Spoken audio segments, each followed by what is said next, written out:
శ్రేయభిలాషులకు, అన్న ఎన్టీఆర్ అభిమానులకు, చంద్రన్న వీర సైనికులకు వందనం, అభివందనం. ఈరోజు ఒక పర్వదినం. మేము చంద్రన్న దగ్గర నుంచి చూసాం, చంద్రన్న యొక్క కుటుంబంలో చేరాము. చంద్రన్న అంటే ఒక వ్యక్తి కాదు, ఆయన ఒక సమూహమైన శక్తి. ఇంతింతై ఒడ్డుడింతై జనసంద్రమై ప్రపంచమై పెరు తుఫానుగా మారి భీకర సునామీగా ముగించాడు. చంద్రన్న గెలవబోతున్నాడు, చంద్రన్న మళ్ళీ ముఖ్యమంత్రి కాబోతున్నాడు. ఈ విషయం జగనన్నకు తెలుసు.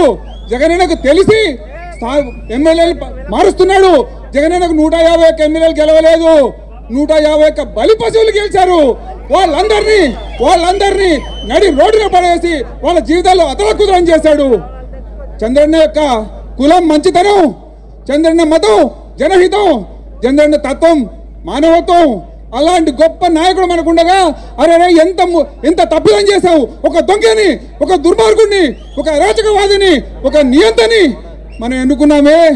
3 సంవత్సరాలకల్లా మొహం మొత్తింది, 4వ సంవత్సరం అయోమయంలో పడ్డాం, 5వ సంవత్సరంలో గాడి నుంచి ఉమ్మేస్తున్నాం. ఎప్పుడు వస్తే ఎలక్షన్లు, ఎప్పుడు వచ్చినా సరే చంద్రన్న గెలవాలి, చంద్రన్న గెలవాలి. చంద్రన్నకు ఓటేస్తే మీకు పోయేదేమి లేదు, బాధ్యత సంఖ్యలు తప్ప మీకు పోయేదేమి లేదు, అవినీతి ప్రభుత్వం తప్ప మీకు పోయేదేం లేదు, మాఫియా డాన్లు తప్ప మీకు పోయేదేం లేదు, అక్రమతం వ్యాపారాలు తప్ప మీకు పోయేదేం లేదు, ఒక సైకో తప్ప మీకు పోయేదేం లేదు, అసలు అవినీతి పరుడు తప్ప. అలాంటి ముఖ్యమంత్రి మనకు ఉన్నాడని చెప్పడానికి చరిత్రలో ఒక విషయం పేచి ఉండాలి. ఎందుకంటే జగనన్న డబ్బు డబ్బు డబ్బు అనే వ్యాధితో బాధపడుతున్నాడు.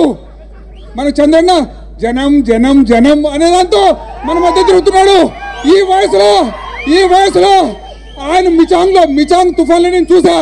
ఆయన ప్రజలకు ఇంత దగ్గరికి వెళ్ళాడు. పొద్దున స్టార్ట్ చేస్తే రాత్రి 11 వరకు మేము అలసిపోయాం. 73 సంవత్సరాలు, 1950లో ఏప్రిల్ 20లో పుట్టా. ఆయన అలసిపోలేదు.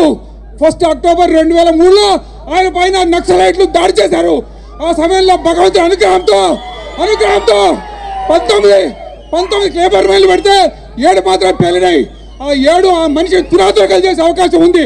కానీ భగవంతుడి అనుగ్రహం వల్ల ఆయన బతికి బట్టగట్టాడు. మనకు దిశానిర్దేశం చేస్తాడు. మన కోసం ఉన్నాడు, మన రాష్ట్రం కోసం ఉన్నాడు, మన పిల్లల కోసం ఉన్నాడు.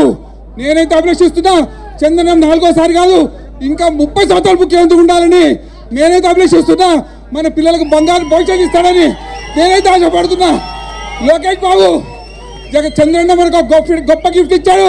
చంద్రన్న ఇచ్చిన గొప్ప గిఫ్ట్ ఏంటో తెలుసా? అదే లోకేష్ బాబు. ఆయన తర్వాత కూడా రాష్ట్రానికి ఏ ఇబ్బంది రాకుండా లోకేష్ అత్యంత తెలివైన వాడు, సమయస్ఫూర్తి గలవాడు, తండ్రి మించినటువంటి నడక నడుస్తున్నాడు. ఆయన జగనన్న కంటే డబల్ వేగంతో పరిగెత్తున్నాడు.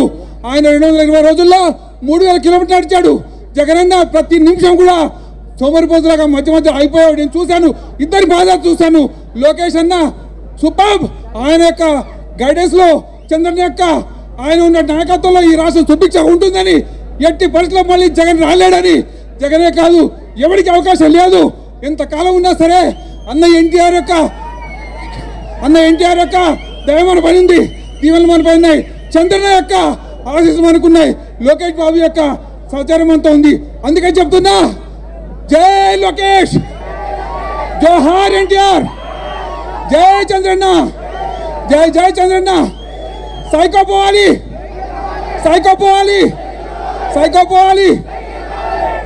Thank you. మనందరి ప్రీతం